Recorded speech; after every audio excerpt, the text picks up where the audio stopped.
The White House border czar Tom Homan was recorded on an FBI surveillance tape in September 2024, accepting $50,000 in cash. Did he keep that money or give it back? George, you've covered the story ad nauseum. Tom Homan did not take a bribe. It's a ridiculous smear. And the reason you guys are going after Tom Homan so aggressively is because he's doing the job of enforcing the law. I think it's really preposterous. I know Tom. I think that he's a good man. He gets death threats. He gets attacked. He gets constantly threatened by people because he has the audacity to want to enforce the country's immigration laws. I think that it would be a much more interesting story about why is it that Tom Homan, who is simply enforcing Americans' immigration laws, is getting constantly harassed and threatened to the point of death threats. That's a much more interesting question that I think journalists should focus on. We can agree to disagree on that question. Well, wait, you said he didn't take a bribe, but I'm not sure you answered the question. Are you saying that he did not accept the $50,000? George, this story has been covered ad nauseum. He did not take a bribe.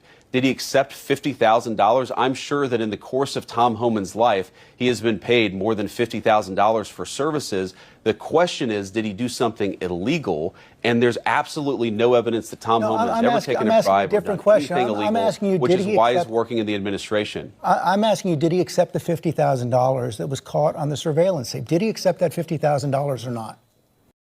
George, I don't know what you're talking about. Did he accept $50,000 for what? He was recorded on an audio tape in September 2024, an FBI surveillance tape, accepting $50,000 in cash. Did he keep that money? Accepting $50,000 for doing what, George? I'm not even sure I understand the question. Is it a crime? Even the far left media like yourself. So I'm actually not sure what the precise question is. Did he accept $50,000? Honestly, George, I don't know the answer to that question. What I do know is that he didn't violate a crime. So you don't, what was caught on the tape, you're saying right now you don't know whether or not he kept that money? I don't know what tape you're referring to, George. I saw media reports that Tom Homan accepted a bribe. There's no evidence of that. And here's, George, why fewer and fewer people watch your program and why you're losing credibility. Because you're talking for now 5 minutes with the Vice President of the United States about this story regarding Tom Homan, a story that I've read about, but I don't even know the video that you're talking about. Meanwhile, low-income women can't get food because the Democrats and Chuck Schumer have shut down the government. Right now, we're trying to figure out how to pay our troops because Chuck Schumer has shut down the government. You're focused on a bogus story. You're insinuating criminal wrongdoing against a guy who has done nothing wrong instead of focusing on the fact that our country is struggling because our government's shut down. Let's talk about the real issues, George. I think the American people would benefit much more from that than from you going down some weird left-wing rabbit hole where the facts clearly show that Tom Homan didn't engage in any criminal wrongdoing. It's not a weird left-wing rabbit hole. I didn't insinuate anything. I asked you whether Tom Homan accepted $50,000, as was heard on an audio tape recorded by the FBI in September 2024, and you did not answer the question. Thank you for your time this morning. No, George, I said that I don't. Up next, we'll be right back. If J.D. Vance did any more gymnastics during that interview, he would probably qualify for the 2028 Olympic Games. That segment is about a 2024 sting operation in which now border czar Tom Homan is alleged to have taken $50,000 in cash from undercover agents posing as business executives seeking immigration-related government contracts. And if you rewatch that Vance interview, you will notice that he never, ever denies the fact that Tom Homan took the money, but instead is very careful only to say that Homan didn't take a bribe and that Homan was never charged with a crime. And Vance thinks that we're all stupid here because the reality is that, of course, Homan won't be charged with a crime. He is literally part of the administration that would be responsible for charging him. What Vance is essentially saying here is that unless Pam Bondi charges Trump's border czar Tom Homan, that he is completely absolved of any and all culpability. Got it. In reality, of course, what Homan is alleged to have done is criminal, but the administration has found a cute little workaround where, because the DOJ is the arbiter of who gets charged federally or not, they point to their own unwillingness to charge any allies of Dear Leader as evidence of that person's innocence. It is a game as transparent as it is corrupt.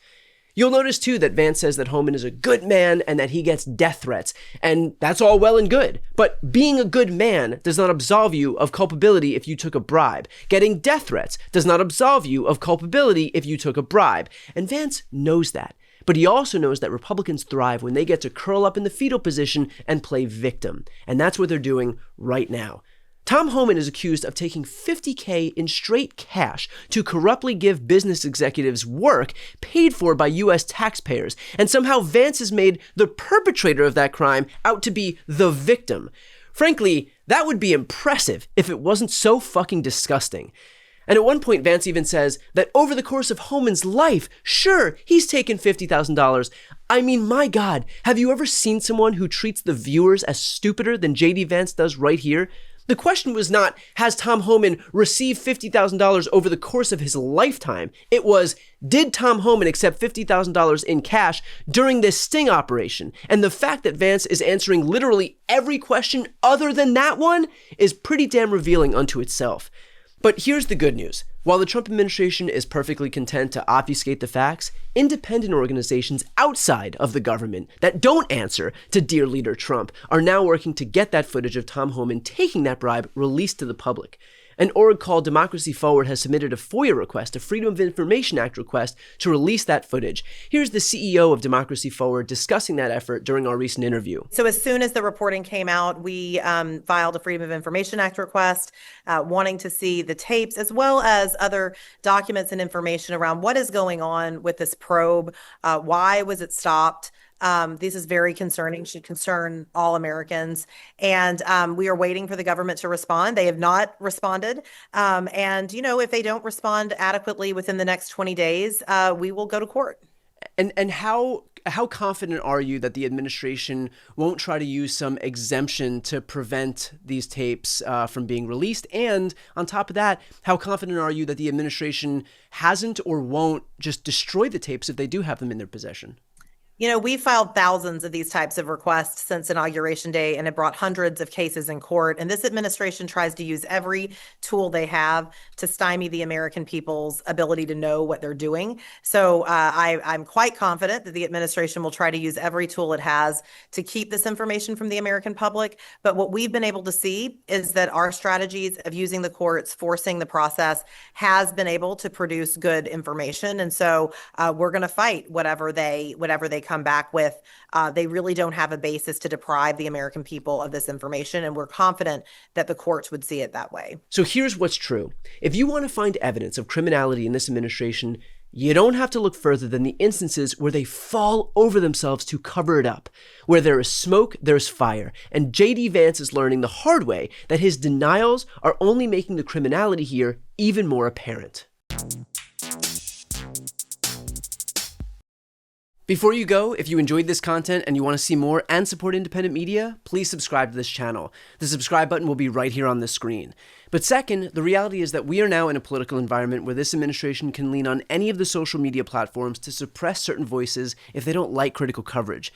That means my longevity here is in the hands of a few tech billionaires who are already making it clear that they are willing to cater to this administration.